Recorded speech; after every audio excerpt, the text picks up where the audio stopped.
बच्चे ने सुसाइड कर लिया, गाजियाबाद का है। उसको ये तनाव था कि यार पता नहीं मेरा पेपर कैसे हो, क्योंकि वो 5 बार पहले पेपर दे चुका था। उसका पेपर बहुत अच्छा था, वो कॉन्फिडेंस था। इस पर आप क्या कहना चाहते हैं?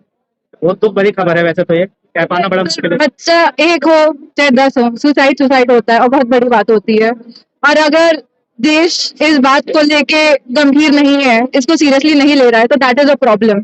और हमें as a youth, as a citizen इसके बारे में आवाज उठानी चाहिए। हमारी फंडामेंटल ड्यूटी है, ये भी नहीं कि मॉरल ड्यूटी है। और ये सरकार की डायरेक्टिव प्रिंसिपल्स में आता है कि आप देखें कि ऐसा क्या हो रहा है। लेकिन बेहद दुखद खबर है, उसके अलावा और बच्चों को भी सुसाइड किया है। हरियाणा के बच्चे ने जो है फांसी लगा दी। अगर कर रहा है कोई बच्चा तो वो सैड है, बट जो बच्चे उस डिप्रेशन से भी जा रहे हैं, जो पहले सुसाइड ना कर रहे हो, बच्चे उससे पीड़ित हो रहे हैं, तो बच्चा 5-5 साल तक पीड़ित हो रहा है, वो भी तो गलत ही होती ना। हम उसकी जान चली गई, हम उसके बारे में पूछ सकते हैं, बट जो जो हम उनके लिए भी तो कुछ करना पड़ेगा ना। आज बात होती है हिंदू मुसलमान, आज बात होती है हिंदू मुसलमान पे। तो क्या लगता है कि जब सत्ता बदलेगी तो ये हिंदू मुसलमान का जो नैरेटिव फैलाया गया है ये खत्म हो पाएगा? मैं कोई पॉलिटिकल एनालिस्ट हूँ नहीं 20 साल से कि मैं आपको ये बता पाऊँ। और ये जो नैरेटिव फैलाया जाता है ये आज का भी नहीं है, ये पार्टीशन के पहले से चलता आ रहा है। इस नैरेटिव को फैलाना नहीं चाहिए, पॉइंट ये है।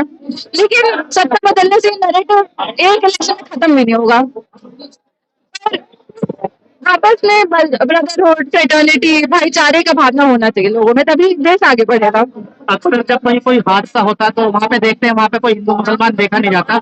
वहाँ पे व्यवस्था तो कर दी है, लेकिन ये सरकारी तमाम देश तरीके की चीजें। हाँ, मतलब यही है। आपने किसी एग्जाम की प्रिपरेशन करी थी? हाँ, पीजी दिया मैंने। हाँ, क्या लगता है आने वाले टाइम में जो एजुकेशन सिस्टम हमारा अभी ऐसा चल रहा है, आने वाले टाइम में किस तरह वो बदलेगा? देखिए दैट डिपेंड्स। अगर रिफॉर्म्स आते हैं, लोग चाहते हैं कि चीजें बदलें, तो चीजें अच्छी बदल सकती हैं, नहीं तो जिस हिसाब से चल रहा है बेकार ही होगा।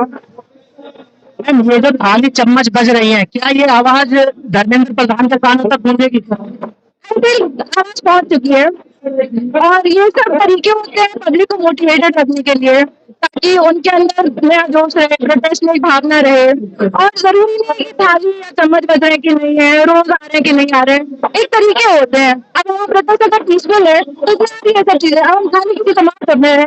लेकिन मोदी जी ने तो बजवाई थी कोरोना काल में। मोदी जी के ही देश के है ना, जैसा राज वैसा राज्य। अच्छा, उन्हीं की देखा देखी है सब होता है, लग रहा है कि इस्तीफा दे देंगे। मेरे हाथ में होता तो दिलवा देती। आप यहाँ आए हैं तो इस्तीफा की मांग नहीं आई, क्या लगता है होगी मांग या नहीं? नहीं, बड़ा मोमेंट है सर, अब 4 दिन में तो होगी नहीं पूरी। मैम, आपको क्या लगता है अगर धर्मेंद्र जी के घर के बाहर प्रोटेस्ट हो तो क्या वो रिजाइन कर देंगे? उसके लिए तो पहले हमें परमिशन लेनी पड़ेगी, फिर हम डिटेन होंगे, फिर हम रिजाइन करेंगे नहीं करेंगे, हम 50 डिटेन ही पड़े हैं, तो फिर कैसे बता सकते हैं आपको। लेकिन वो तो कह रहे हैं कि इंडिया का एजुकेशन सिस्टम बहुत बढ़िया है, किसी को बाहर जाने की जरूरत ही नहीं है। तो अब आप ये उनसे बात करिए, मैं इसमें क्या बोल सकती हूँ। इसका आपको क्या आप देख रही है ऐसे बात के जो उन्होंने बोला है, आपको क्या लगता है, आपकी क्या राय है? अगर एजुकेशन सिस्टम बढ़िया होता तो यहाँ इतने लोग तो आते नहीं। अगर एजुकेशन सिस्टम बढ़िया होता तो सुसाइड होते नहीं। एजुकेशन सिस्टम नहीं बढ़िया तभी इतने लोग आए हैं, इतने सारे लोग तो बेवकूफ है नहीं। इतने लोग ग्रोथ में भी आ रहे हैं। देखा जयपुर में, देखा के कांटे भी मार दिए गए। हाँ। तो लेकिन क्या तो वायलेंस है ना सर। आप उसकी फिजिकल बॉडी ऑटोनॉमी पे हाथ मार रहे हो, क्यों मार रहे हो आप? आपको अगर मैं आपका भी थप्पड़ मारूं, आपको क्या मिल जाएगा, मुझे क्या मिल जाएगा? नहीं करना चाहिए। अगर वो पीसफुल प्रोटेस्ट बोल रहे हैं, जैसे कि ये कह रहे हैं कि हमारे यूथ हमारे साथ है, तो वही यूथ इनके विरोध में भी तो जा रहे हैं। एक होता है कि 100% आपके साथ है, कुछ तो इधर उधर जाएंगे लोग, अब उसमें से आगे को तो थप्पड़ मार दिए। एक होता है डिसेंड करने का तरीका, हमारा डिसेंड करने का तरीका डिसेंड करने का तरीका थप्पड़ मारना है। जो ये कर रहे हैं वो सही है। सही गलत मैं कहने वाली कोई नहीं। हम मानेंगे कि जो कह रहे हैं उसमें लोग जाग रहे हैं, लोगों के साथ वो प्रॉब्लम्स हैं, वो जुड़ रहे हैं। सही गलत चैनल पे कोई आप आए हैं यहाँ पर सपोर्ट करने आई हूँ। मैम, आज जो है कल एग्जाम है, री